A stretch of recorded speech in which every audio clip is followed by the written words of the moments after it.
Alexandre Moranville-Ouellette, dans ce dossier d'une relation intime avec un avocat de la défense, la procureure de la Couronne est congédiée. Oui, maître Alice Bourbonnais-Rougeau n'est plus à l'emploi du DPCP, le directeur des poursuites criminelles et pénales, on le savait déjà, mais c'est qu'aujourd'hui, durant le procès qu'elle était censée mener, où elle n'est plus, on se comprend, mais on a montré de ces échanges de textos, de messages et autres qu'elle a échangés avec un avocat de la défense, parce que c'était ça le scandale.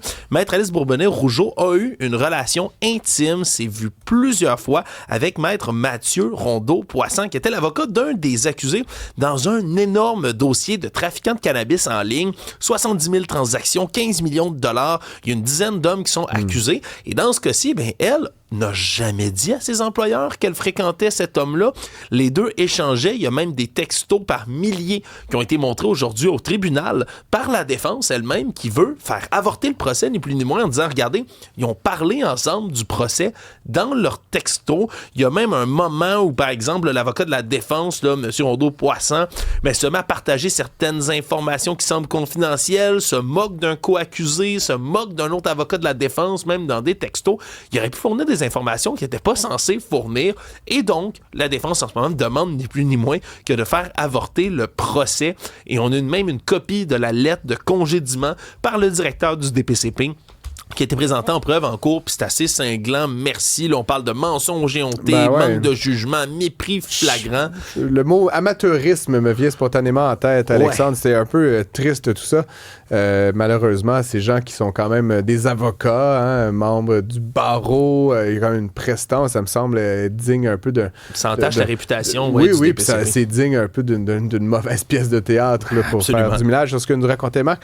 Dans le cas de l'assassinat, ou en fait du décès là, du couple Reiner, le fils, évidemment, on le disait, a été initialement arrêté. Maintenant, on disait qu'il était peut-être inapte à suivre les procédures. On en sait un peu plus maintenant, Alexandre. Oui, mais je vais vous faire du suivi de quelques dossiers là, qu'on a abordés, là, que ce soit là, hier ou encore aujourd'hui. Là. Dans le cas de Nick Reiner, 32 ans, il fait face officiellement à 2 chefs d'accusation de meurtre au premier degré pour l'assassinat de ses 2 parents qui sont morts poignardés. C'était disputé avec eux dans une fête samedi soir et dimanche, on les retrouvait morts. Et là, il a bel et bien été déclaré médicalement inapte à comparaître aujourd'hui. Il va falloir attendre un go médical. Là. Ça prend l'autorisation complète. Puis on n'a toujours pas précisé pourquoi on ne l'avait pas, mais il n'était pas en état de subir son procès aujourd'hui. Que ce soit demain ou après-demain, là, devrait comparaître là, pour les 2 chefs d'accusation de meurtre au premier degré. L'autre suivi que je voulais faire avec vous rapidement, c'est du côté de Sydney puis de la fusillade là, qui s'est passée. Je vous parlais hier là, à Snati qu'on pensait qu'il y avait peut-être un lien entre l'attentat et l'État islamique et c'est ce qui a été affirmé officiellement aujourd'hui par le premier ministre de l'Australie, Anthony Albanese, qui a expliqué que la fusillade, qui a fait 15 morts et 42 blessés pour l'instant, était oui antisémite, oui terroriste, mais motivée par l'idéologie de l'État islamique. On a bel et bien confirmé aussi qu'il y avait des drapeaux de l'État islamique à l'intérieur de leur véhicule qui étaient stationnés. On a aussi enquêté là, du côté d'un voyage aux Philippines que les 2 hommes auraient pris là, entre le 1er et le 28 novembre. Leur destination finale, c'est l'île de Mindanao. Et sur cette île-là, il y a des combattants de l'État islamique là, qui ont juré allégeance justement à cette organisation-là, qui ont été retrouvés au fil des années en train de faire des groupuscules puis des campements là-bas. Est-ce que ça pourrait avoir un lien? C'est ce qu'on attend. Puis je voulais vous montrer rapidement, Francis, parce qu'on avait vu cette image là, d'un homme qui a maîtrisé là, le fusil d'un des assaillants. On a découvert par les images d'une caméra là, de dashboard, là, comme on dit, là, de pare-brise d'une voiture, ce qui est arrivé à un autre couple héroïque. On est au tout début de l'attaque. Les hommes sortent de leur véhicule avec des armes à feu et il y a un couple, 61 ans et 69 ans, Boris et Sophia Gourman, qui se sont interposés face aux assaillants qui ont lutté avec eux et malheureusement, les 2 en sont décédés. On les a tous 2 abattus. C'est un mécanicien à la retraite. Les 2 étaient mariés depuis 34 ans. La communauté, évidemment, est dévastée. Mais c'est d'autres héros, encore une fois, là, ceux-là sont tombés au combat, mais qui ont essayé là, d'empêcher le pire. Une mort triste, héroïque. Évidemment, et oui, effectivement, d'un certain héroïsme. Sinon, Olivier, le prix des billets de la FIFA serait plus abordable qu'on l'avait anticipé. Parce que là, si, exemple, tu es un fan des Bleus, de l'équipe française, si tu veux la suivre tout au long, la Football Supporters Europe. Ça, c'est l'association de supporters en Europe. Je vais le traduire. En France, absolument. En France. Un peu partout. Je blague. Et ouais, voilà. Donc là, si vous voulez suivre votre équipe au complet, ça coûterait au minimum, je parle d'assister au match, là, 6 900 $ US. Donc, 9 480 Canadiens. Pour combien de matchs? Ben ça, on parle ici, j'imagine, jusqu'à la finale. Donc, la phase préliminaire, après ça, la phase de groupe, et ainsi de suite. Donc, peut-être à peu près, j'imagine, on parle de 6 à 8 matchs. Je pourrais vendre un rein, peut-être. Oui, mais ça reste extrêmement dispendieux parce qu'on parle quand même de stades qui rentrent beaucoup de monde. Oui, donc, sûr. Imaginez par tête combien ça rapporte à la FIFA. C'est Il faut incroyable. financer tous ces prix de la paix, n'est-ce pas? Oui, bon, pas Francis. Bon, pas.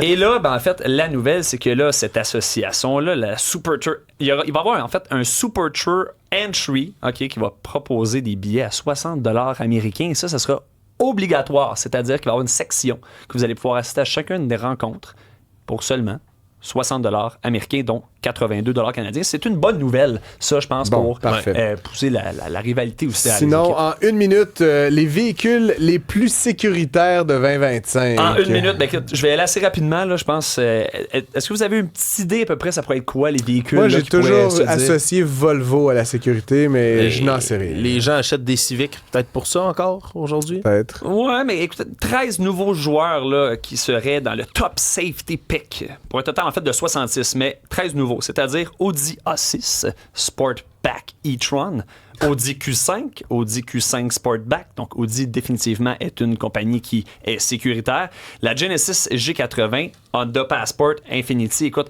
et j'en passe, donc on y va de luxe, on a aussi la Tesla Cybertruck, qui est parmi les plus sécuritaires. Oui, je te jure. Parmi les plus sécuritaires si vous êtes dedans. Absolument.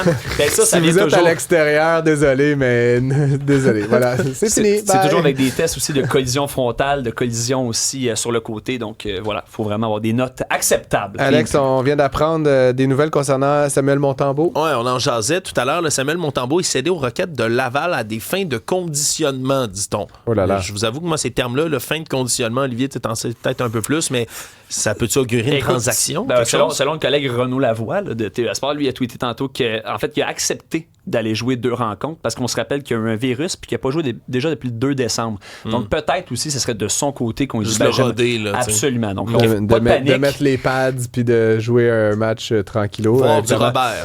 Son calibre va probablement bien augurer pour le Rocket de Laval. Si vous n'avez pas les billets, peut-être aller voir un match ou 2 avec Samuel Montembeault dans les filets. Ça peut être agréable. Merci messieurs, on se retrouve un peu plus tard.